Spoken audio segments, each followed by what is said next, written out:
Today we're looking at antonyms. Antonyms means the opposite of. So I have a word up here in my orange box, and then I have three choices below in my blue circles.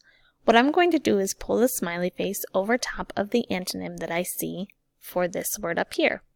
So the word I see is laugh. My choices are cry, giggle, and chuckle. I'm going to click and drag my smiley face over top of the word that is an antonym to laugh. I know cry means the opposite of laugh, so I'm going to put that over top, and that shows my teacher that's my choice. The other two words that are left should be synonyms of your word that's at the top.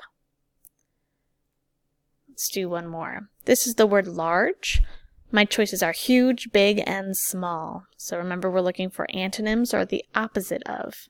So large, I know the opposite would be small, so I'm going to pull my smiley face over top of small. And then the two choices that are left should be synonyms, which means the same as. So huge and big do both mean large. On the left side, you'll see all of these that you have to practice with. When you get done with the last one, which is rain, you can turn it in.